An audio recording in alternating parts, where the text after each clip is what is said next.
저는 오늘 하나님께 물어보셨습니까? 라고 하는 말씀의 제목으로 함께 은혜 나누기를 원합니다.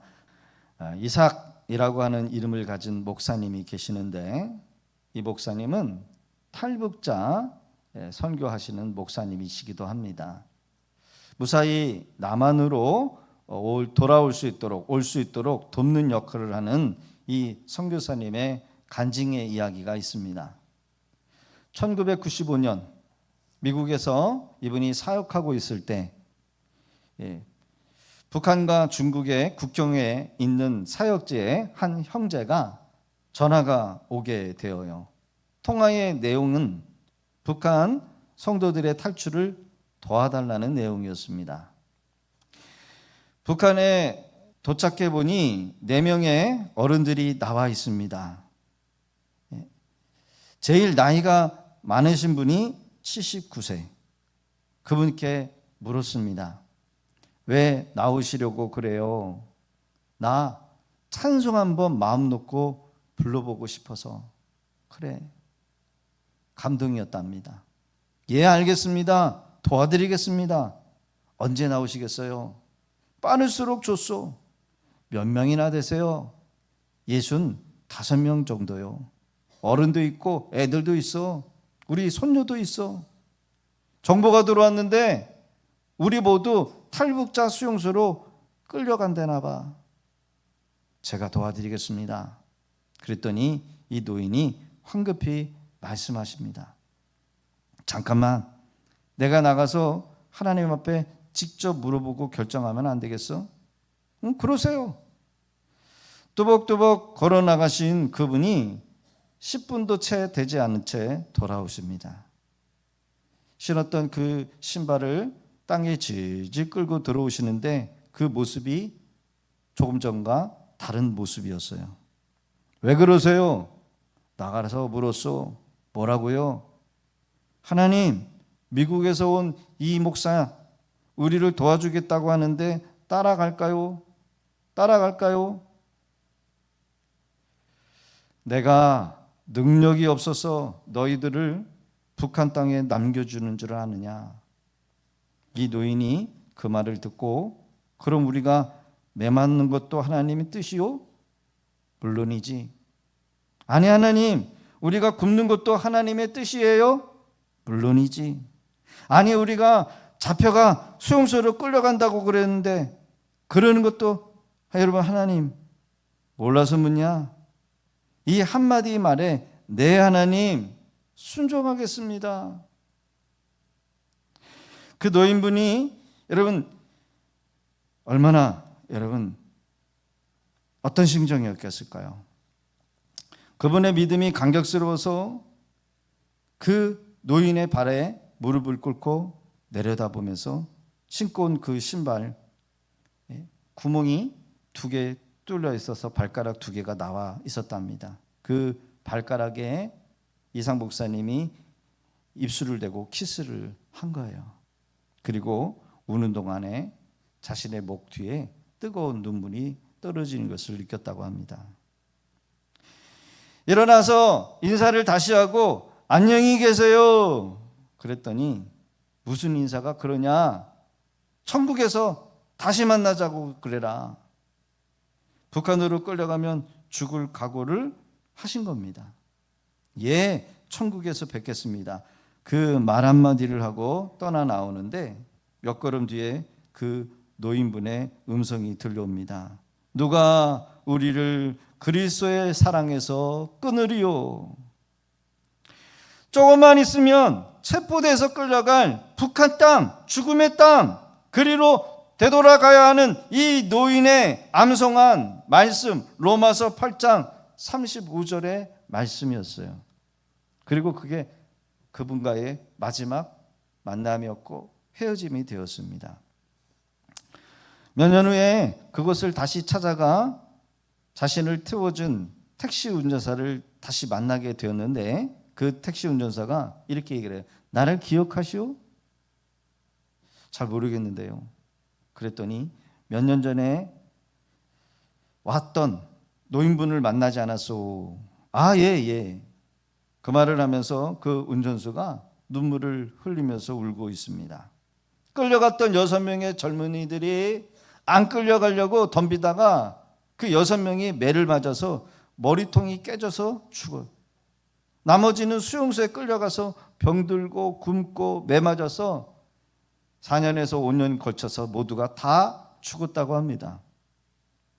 참 가슴 아픈 일입니다. 가슴이 멍해집니다. 당시 할아버지의 입장에서는 북한에 남아야 하는지 남한으로 넘어가는 게 좋은지 선택의 기로에 있었다는 거예요. 여러분, 우리가 살아가면서 어떤 일을 선택하기를 굉장히 주저합니다. 선택을 잘못하면 어떡하지? 실패하면 어떡하지? 이런 생각 때문이지요. 선택한 것이 100% 잘한 것인가? 여러분, 승리의 비결이 없을까?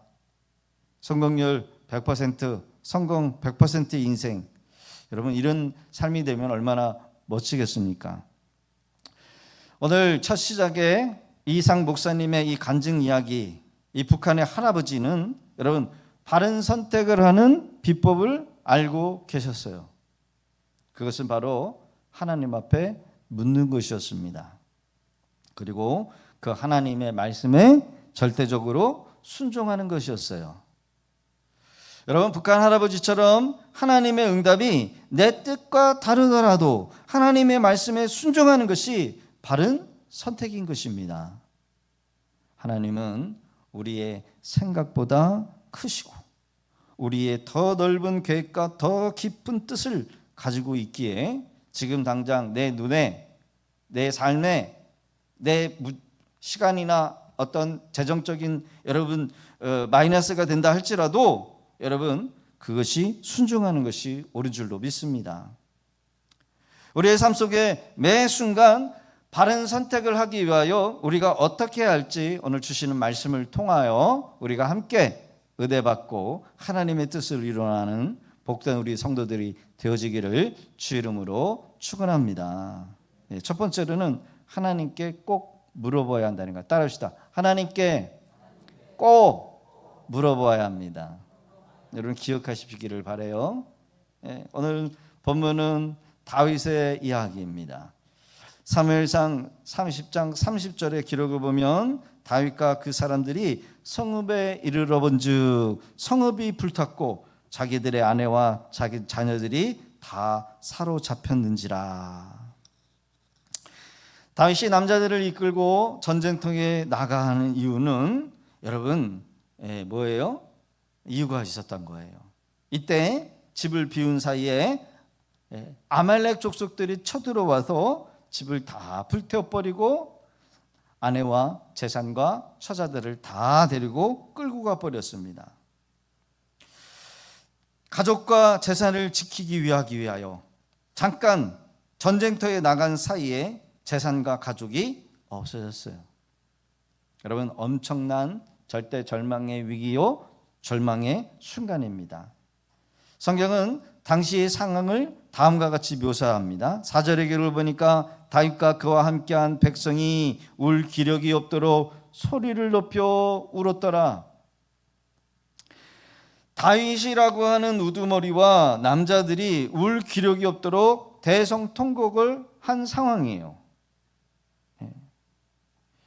다윗이 백성을 이끌고 다시 일어설기를 원합니다. 어떻게 일어서느냐? 이 절망과 어려운 상황에 하나님 앞에 묻기 시작했다라는 거예요. 8절에 기록 보니까 다윗이 여호와께 묻자와 이르되 내가 이 군대를 추격하면 따라잡겠나이까 하니 여호와께서 그에게 대답하시되 그를 쫓아가라. 내가 반드시 따라잡고 도로 찾으리라. 다윗이 하나님께 절망 가운데 했던 일이 뭐냐? 하나님 앞에 물었다라는 거예요. 여러분 절망 가운데 하나님 앞에 묻기가 쉬운 게 아니에요. 하나님, 지금 이 상황 가운데 어떻게 하면 좋겠습니까? 지금 아말렉 군대가 쳐들어와서 가족들을 다 잡아가고 집을 다 불살버리고 재산을 다 잃어버렸는데 추격하면 따라잡을 수 있겠습니까?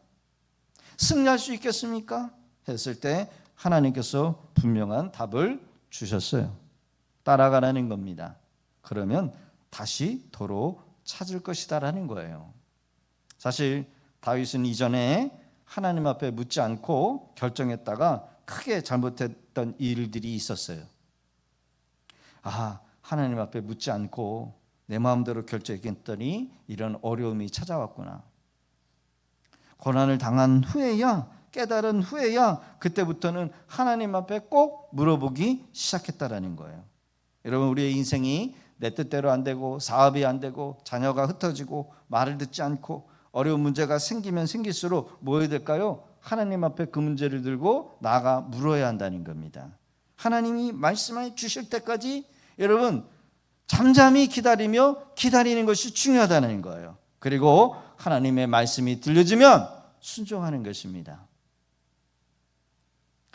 묻고 순종하자 아말렉 족속을 추격해버립니다. 잃어버렸던 재산과 온 가족을 고스란히 되찾게 되어요. 여러분, 이 놀라운 회복의 역사의 시작이 어디부터 일어나는 걸까? 여러분, 하나님께 묻기 시작할 때부터라는 거예요. 하나님께 묻고 순종하면 놀라운 회복과 기적의 역사가 여러분 일어나는 거죠. 여러분, 우리도 마찬가지입니다. 하나님의 뜻을 묻지 않고 모든 일을 내 생각과 내 판단대로 결정하게 되면 그때부터는 쉽게 풀릴 것 같지만 여러분 그 책임도 우리가 져야 한다는 거예요. 오늘 본문에 나온 다윗처럼 인생의 모든 결정 사항들을 여러분 하나님 앞에 물으실 수 있기를 바라요. 하나님, 제가 이 상황에서 어떻게 결정하기를 원하십니까? 어떻게 행동하기를 원하십니까? 하나님, 제가 지금 뭔가를 선택해야 되는데 이쪽을 선택해야 될까요? 저쪽을 선택해야 될까요? 뭐가 하나님 기뻐하시는 뜻일까요? 여러분, 하나님 앞에 반드시 물어보실 수 있기를 바라요.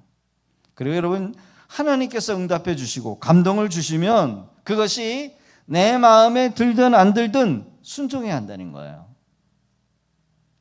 여러분, 이것이 하나님을 믿는, 하나님 앞에 맡긴 사람의 절대적인 도리인 줄로 믿습니다. 여러분, 이스라엘 왕들 중에 하나님 앞에 버림받은 왕이 있는데 그 버림받은 왕의 첫 모델이 누구냐? 바로 사울 왕이었어요. 그럼 반대로 하나님 마음에 합한 왕이 누굴까요? 바로 다윗이었습니다. 이 버림받은 사울 왕과 하나님의 기쁨이 되었던 다윗 왕의 차이가 무엇이었는가? 그것은 바로 묻는 거였어요. 그리고 순종하는 것이었어요. 첫 번째 왕이었던 사울 왕은 버림당한 왕이었지만 여러분, 두 번째 왕은 하나님의 마음에 합한 왕으로서 한 번 전쟁을 하면 백전백승을 한 형통함을 얻은 왕, 그게 누구였어요? 다윗이었어요. 할렐루야. 여러분, 우리 인생에서 내가 마음먹은 것들이 백전백승이 된다. 여러분, 형통이죠. 여러분, 기쁨이죠. 내가 하는 계획마다, 내가 하는 행사마다 어려움이 없고 돈 든 사람들이 있고 물질을 보내고 여러분 안 되는 것도 되게 만들게 되는 거, 그게 형통이죠. 근데 어떤 사람은 하는 것마다 안 돼. 하는 것마다 망해. 하는 것마다 손해봐. 그건 불통이요. 자, 역대상 10장 13절과 14절의 길을 보면 같이 한번 읽어볼까요? 시작. 사울이 죽은 것은 여호와께 범죄하였기 때문이라. 그가 여호와의 말씀을 지키지 아니하고 또 신접한 자에게 가르치기를 청하고 여호와께 묻지 아니하였으므로 여호와께서 그를 죽이시고 그 나라를 이새의 아들 다윗에게 넘겨 주셨더라. 아멘. 다윗에게 넘겨 주었더라. 사울 왕이 여호와께 묻지 아니하였으므로 여호와께서 그를 죽이시고 그 나라를, 여러분, 별 볼 일 없는 이새라고 하는 그런 유다의 작은 지파였어요. 그때는 별 볼 일 없었어요. 이 유다 지파가. 이새의 아들, 그것도 장남이 아니라 아주 차남, 제일 막내. 가족들로부터 왕따를 당하고 외면당하고 니까지 이게 뭐 소원도 없는 그런 다윗, 그 다윗에게 넘겨줬다는 거예요. 이것이 사울 왕의 치명적인 실수였다. 여러분, 모든 것을 결정할 때 하나님 앞에 묻지 않고 자기 마음대로 자기 생각대로 결정하는 일이 있어요. 더 나아가 신접한 사람, 무당이죠. 무당에게 찾아가서 여러분 묻는 최악의 실수를 범합니다. 오늘날 말하면 우리가 교회를 다니는데 교회를 다니는 성도가 하나님 앞에 기도하지 않고 하나님 앞에 여쭈지 않고 목사님 앞에 의논하지 않고 무속인을 찾아가서 점을 치고 굿판을 벌렸다라고 하는 말이에요. 그래서 사울 왕은 버림받은 왕이 되었다는 겁니다. 우리가 하나님께 물어보지 않는 이유가 몇 가지 이유가 있죠. 첫 번째는 많은 신앙인들이 성경에 기록되어진 그 하나님이 그냥 성경에만 기록되고 나와 상관없는 역사하신 그 성경에서만 역사하는 그 하나님으로만 생각한다는 거예요. 구약의 하나님, 무서운 하나님, 나와 상관없는 하나님, 그리고 그 생각을 하나님을 성경에 가둬버려요. 여러분, 오늘 우리가 살고 있는 그 하나님의 능력, 여러분 동일하게 있으신 줄로 믿으실 수 있기를 바라요. 두 번째로는 내가 하나님 앞에 기도하고 물으면 하나님께서는 내 뜻과 상관없이 내 계획과 상관없이 다르게 응답하실까 봐 생각하는 사람들이 있다는 거야. 그래서 안 물어본다는 거야. 괜히 기도했다가 하나님, 야, 너 선교 가라 이러면 어떡하? 너 혹시 신학교 가라? 이럴까 봐. 너무 막 어려운 것만 요구하실까 봐 기도하지 않는 분들도 계시다는 거예요. 그래서 하나님 앞에 묻지 않는다는 거예요. 하나님께서는 내 입장과 내 계획과 전혀 상관없이 당신 마음대로 결정하실까 봐 우리는 늘 생각하기를 하나님 앞에 묻는 것을 포기한다는 거죠. 대부분 여러분 중요한 결정할 때 내가 다 결정하고 하나님 이렇게 해주시면 안 되겠습니까? 라고 기도하는 게 많잖아요. 기도 응답은커녕 내가 다 결정해놓고 혹시라도 안 될까 봐 캔슬시킬까 봐 묻지 않는다는 거예요. 대부분 우리 처녀 총각들이 여러분 다 결정해놓고 와서 하나님 이 사람과 결혼해도 될까 안 될까 이렇게 묻는다는 거죠. 그럼 혹시 안 된다 할까 봐 더 이상 기도를 안 한다는 거죠. 그러나 여러분, 내가 오랫동안 생각하고 계획한 것보다 훨씬 더 좋은 길을 여러분 하나님은 인도하실 것을 믿고 기도하실 수 있기를 바랍니다.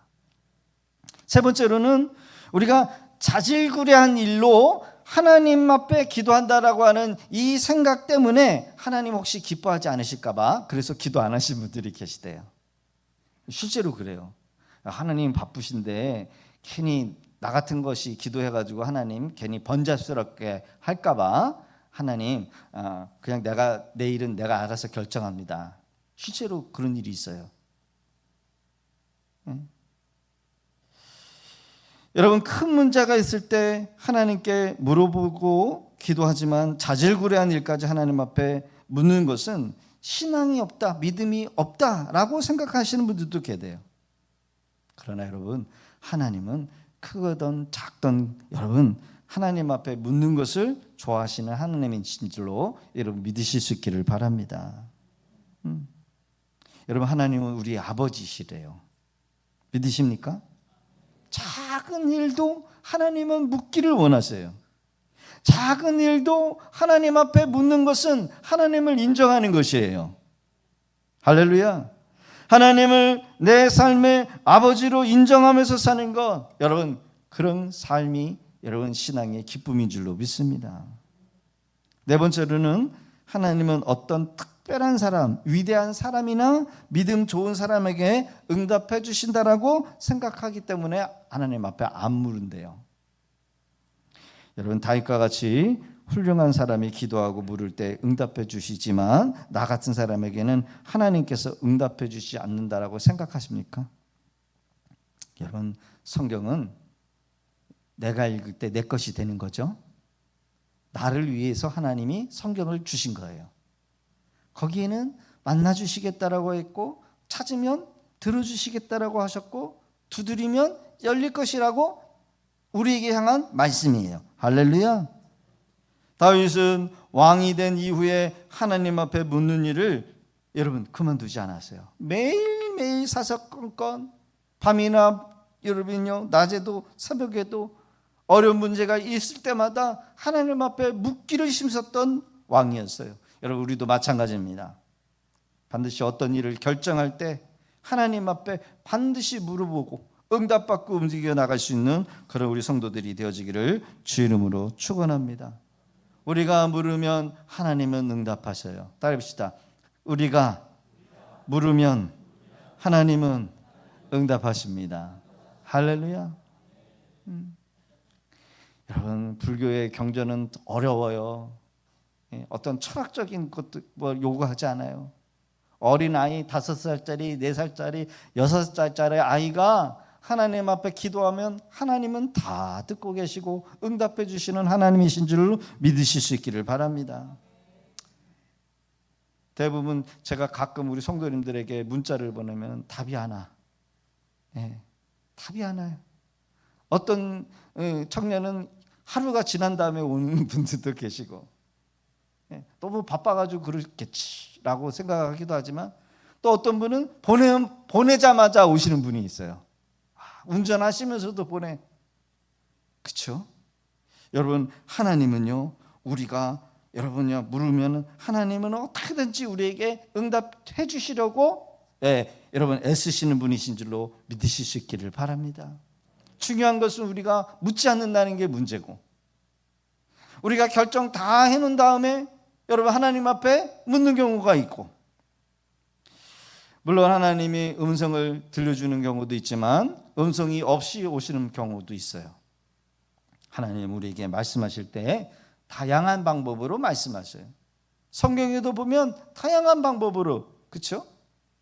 천사를 보내가지고 천사에게 직접 말씀하시는 경우도 있고, 여러분 신학에서 보면은 마리아에게 여러분 천사를 보내지만, 여러분 또 성전에서 하나님의 사자를 만나는 경우도 있고, 음성을 들려주시는 것도 있고, 꿈으로 현명하는 경우도 있고, 또 말씀을 통해서 음성을 주시는 경우도 있어요. 대부분 어떤 식으로 우리에게 말씀하십니까?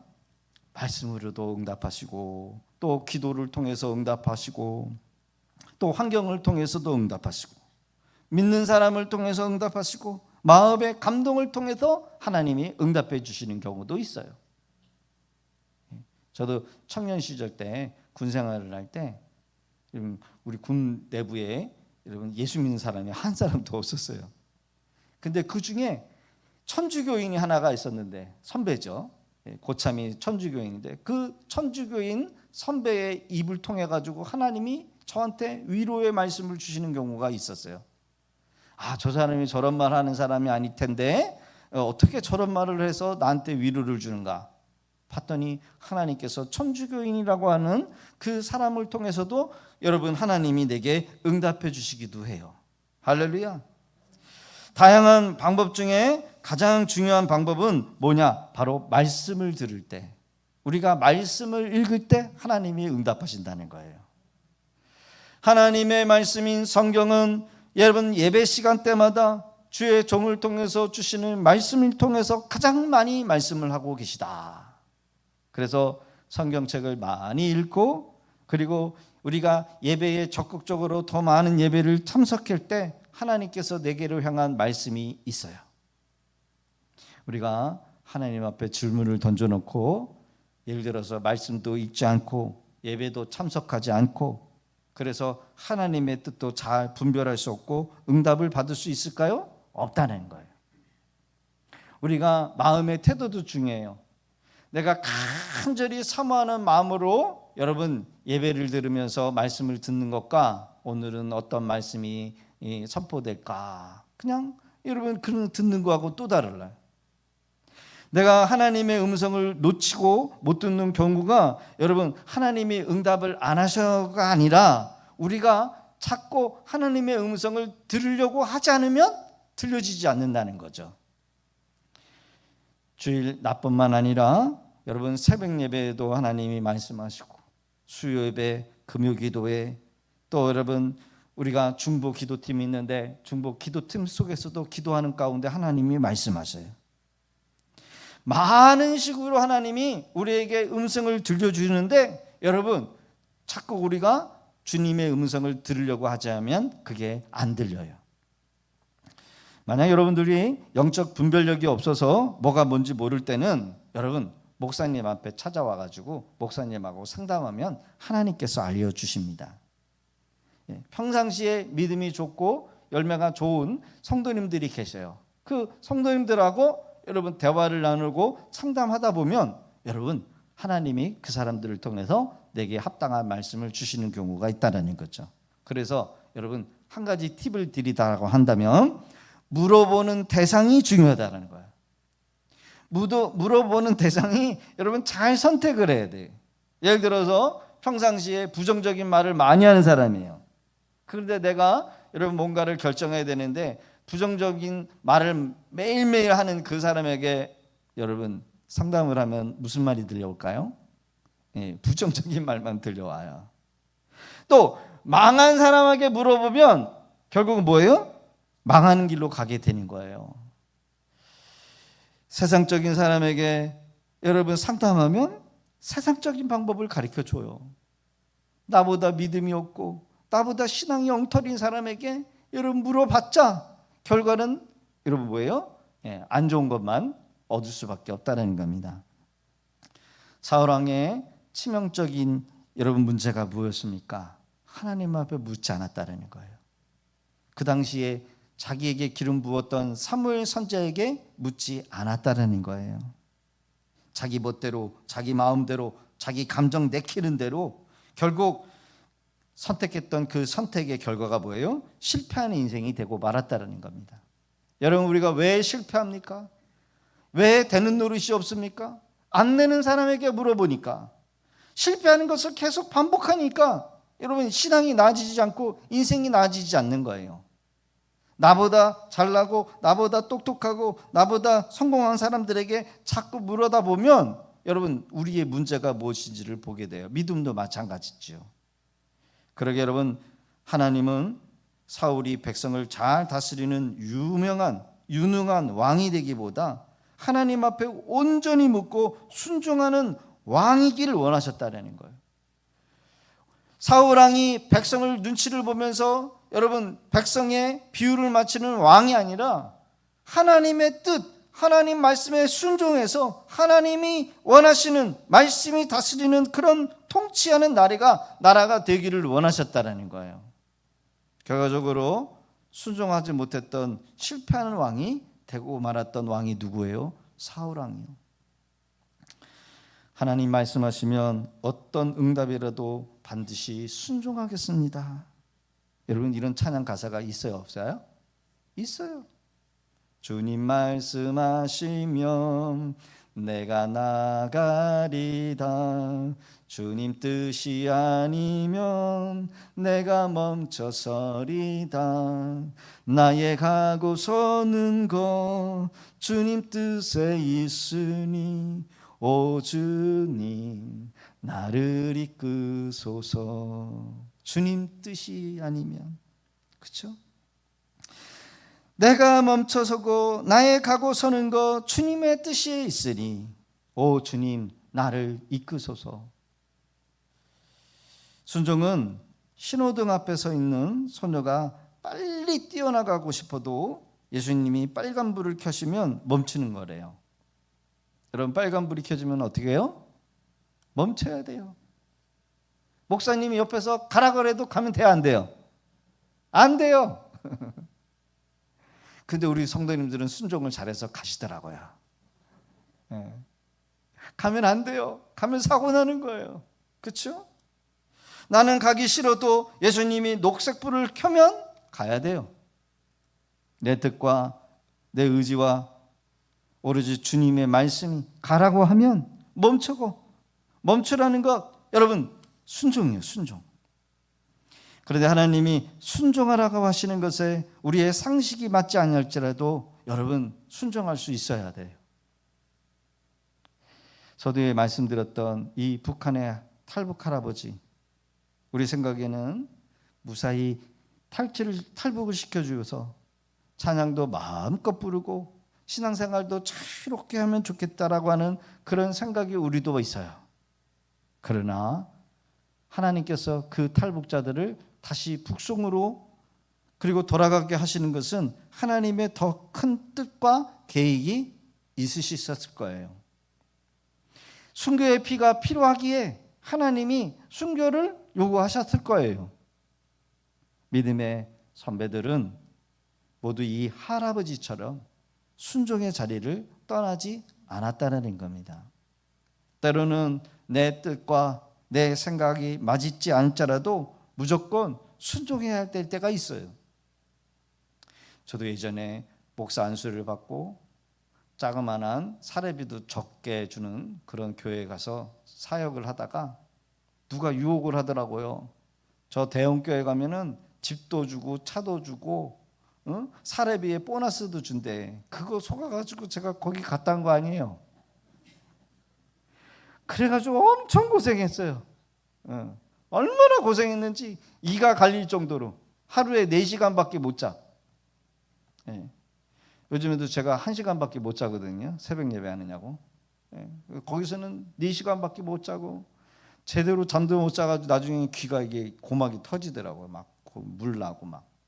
제가 아는 목사님은 이명 때문에 면역력이 떨어져가지고 이석에 와가지고 막 쓰러지고, 거기 교육자들이 제대로 된 교육자가 없도록 다 나가 떨어졌어요. 거기 가서 엄청 고생했어요. 그때 제가 깨달았어요. 분명히 이거 기도하면 하나님이 안 돼 그럴 거야. 그래서 기도 안 하고 거기 갔다가 아주 죽을 고생했어요. 아주 그냥. 거기서 탈출해가지고 나왔는 게 어디냐면은 시흥에 있는 산돌교회예요. 우리 박순옥 권사님 거기서 만났거든요. 거기 가서도 아주 죽을 고생했어요. 거기는 전원교회인데 나무를 심었다가 뺐다가 심었다가 빼뒀다가 가가지고 잔디 깎는 일을 평생에 걸쳐서 제가 삽자리를 안 잡았는데 거기서 삽 다 잡아봤어요. 거기서도 도망쳐 나왔어요. 여러분, 물론 이제 하나님이 때가 돼가지고 보내셨지만, 여러분, 우리가 뻔히 알아요. 이렇게 내가 결정하면 하나님 기뻐하시지 않을 거라는 거 뻔히 알아. 그런데 하나님 앞에 묻지 않고 하나님의 생각을 접어버리고 내가 밀어붙였던 그 일들의 결과는 내가 책임져야 되는데 엄청난 고생을 한다는 거예요. 여러분, 중요한 일일 때 하나님 앞에 물으실 수 있기를 바랍니다. 유대인의 속담에 그런 속담이 있어요. 사업을 하기 위해서는 한 번 기도하고 전쟁터에 나가기 위해서는 2번 물어보라는 거예요.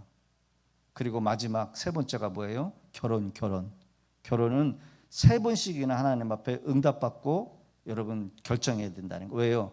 인생의 결정이 뭐예요? 인생의 결론이 뭐예요? 결혼해서 결정이 되기 때문에 여러분, 하나님 앞에 기도하지 않고 한 것은 모두가 다 실패할 수밖에 없다라는 거예요. 예수님도 그러셨습니다. 예수님은 자신을 보내신 하나님의 뜻에 순종하는 모든 것에 거셨어요. 네가 십자가에 매달려서 비참하게 죽는 것이 너를 보낸 첫 번째 목적이다라는 거예요. 여러분, 얼마나 예수님이 충격받으셨을까요? 그렇죠? 사역 첫 시작을 하면서 예수님이 사역에 힘을 얻고 많은 사람들이 말씀을 들어서 구원을 받는 놀라운 역사. 그런데 마지막으로 행했던 게 뭐예요? 네가 십자가를 지고 죽는 거래요. 여러분, 순종할 수 있겠습니까? 죽음의 마지막 그 순간, 겟세마네 동산에서 그 올리브 그 감람나무 밑에서 예수님이 여러분 땀방울이 핏방울이 되도록 간절하게 기도를 했는데, 이 잔을 내가 마셔야 됩니까? 이 고난의 잔을 내가 마셔야 됩니까? 여러분, 그 말씀에 순종함으로 나가셨다라는 거예요. 아버지의 뜻에 순종하는 것에 모든 것을 거신 예수님, 아버지의 뜻 외에는 아무것도 없으셨던 예수님, 그 뜻을 이루기 위하여 십자가에서 피와 땀을 흘리셨어요. 예수님의 이러한 순종이 없었다라고 한다면 저와 여러분들은 이 자리에 있을 이유가 없었어요. 성경 전체가 순종을 가르친다라는 사실을 강조하고 있어요. 그리스도인의 삶에서 가장 고단위 최고의 정점이 뭘까? 그것은 바로 순종이 아닐까. 성 프란체스가 수도원에서 제자를 뽑는 그런 일이 있었다고 합니다. 수많은 사람들이, 청년들이 수도사가 되겠다고, 그의 제자가 되겠다라고 몰려왔대요. 근데 이 프란체스코가 모종을 주면서 이 모종을 거꾸로 심어라 라고 엉뚱한 여러분 그 테스트를 한 거예요. 그래서 어떤 사람은 선생님이 말씀하시는 거니까 그렇게 해야지 하면서 거꾸로 심는 사람이 있었고, 이게 뭐야? 이게 뭔 테스트야? 아마 그런 게 아닐 것 같아. 그래서 제대로 심는 사람이 있었다는 거예요. 여러분, 누가 선출이 됐을까요? 누가 선출이 됐을까요? 거꾸로 심는 사람이. 여러분, 배추를 거꾸로 심으면 어떻게 돼요? 뿌리가 밖으로 나오고 몸뚱아리가 땅바닥에 심는 거예요. 여러분, 이게 말이 됩니까? 이게 제정신이에요? 그러나 거꾸로 순종한 사람이 제자로 뽑혔대요. 여러분, 왜 그렇습니까? 맞느냐 안 맞느냐가 중요한 것이 아니라 순종이냐 불순종이냐. 여러분, 순종의 테스트였어요. 교회도 마찬가지입니다. 여러분, 때로는 맞느냐 안 맞느냐가 따지기보다는 우리가 한 목소리를 내면서 주님의 뜻에 순종하면 되는 거예요. 할렐루야. 예배 드립시다. 그럼 예배 드리면 돼요. 전도합시다. 그럼 함께 전도하면 돼요. 우리가 함께 금식기도 합시다. 함께 금식기도 하면 되고, 함께 우리가 이 릴레이 여러분 특별 새벽기도 드립시다. 그러면 순종하면 돼요. 거기에 불순종할 이유가 있어요, 없어요? 없어요. 하나님이 말씀하시면 순종하면 복이 되는 거예요. 성경의 한 예를 봅시다. 하나님이 여리고성을 주었을 때에 뭐라고 얘기했어요? 하루에 한 바퀴씩 돌아. 그리고 아무 말도 하지 마라. 그게 여러분 여리고성을 이기는 방법이래요. 두 번째, 세 번째 날, 다섯 번째 날, 여러분 돌면서 짜증내는 사람 없겠습니까? 그리고 마지막 일곱 번째 되는 날에는 제사장들이 양각 나팔을 동시에 불어. 그리고 함께 소리를 내. 소리를 함성을 내. 그러면 무너질 거야. 여러분, 순종했어요? 안 순종했어요? 순종했어요. 아마 우리 성도님들 데리고 가면은 누구는 다리 아파서 못 간다고 하고, 어떤 분은 허리가 아파서 나는 여기 앉아 있으면 안 되겠냐고 하고, 또 어떤 사람은 뒤에서 궁성궁성거리면서 아니 아무 소리도 안 하고 무슨 뱅글뱅글 돌기만 해. 왜 그래? 그렇게 따질 사람들이 없을 것 같아요. 우리 믿음의 교회 성도님들은. 여러분, 많은 사람들 이끌고 가다 보면 별소리 다 듣죠.